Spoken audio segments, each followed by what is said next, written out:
আপনি যদি সম্পূর্ণ রোগমুক্ত থেকে সুস্থতার মাধ্যমে সুস্বাস্থ্যের অধিকারী হতে চান, তবে জেনে রাখুন এই 4টি অভ্যাস আপনার মাঝে অবশ্যই থাকতে হবে। এই 4টি অভ্যাসের মধ্যে প্রথমটি হলো মিষ্টির পরিবর্তে বেশি বেশি ফল খাবেন।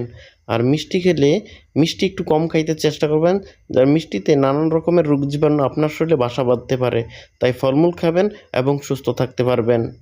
যে 4টি অভ্যাস আপনাকে সুস্বাস্থ্যের অধিকারী করবে, রোগমুক্ত রাখবে, তার মধ্যে দ্বিতীয়টি হচ্ছে মাংসের পরিবর্তে বেশি করে মাছ ও শাকসবজি খাবেন। এতে আপনি সুখ স্বাচ্ছন্দ্য জীবনযাপন করবেন এবং রোগমুক্ত থাকবেন।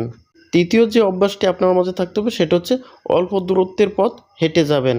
এতে গাড়ি অ্যাভয়েড করে চলবেন, কারণ আমরা সবাই জানি এবং সায়েন্স বলে walk is good exercise our any health.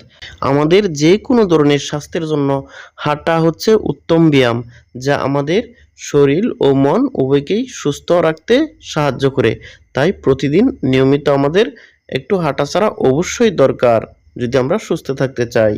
আমাদের শরীর ও মনের সুস্থতার জন্য যে চতুর্থ নম্বর অভ্যাসটি রয়েছে সেটি হচ্ছে ঝগড়া করা যাবে না। যতটুকু পারা যায় ঝগড়া অ্যাভয়েড করে পরিবার পরিজন বন্ধুবান্ধব সবার সাথে হাসি খুশিতে থাকতে চেষ্টা করতে হবে।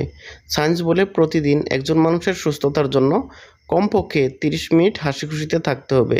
আপনার মাঝে এই 4টি অভ্যাস গড়ে তুলুন, রোগমুক্ত সুস্থ সুখী জীবনযাপন করুন। স্বাস্থ্য বিষয়ক টিপস পেতে আমাদের সঙ্গেই থাকুন।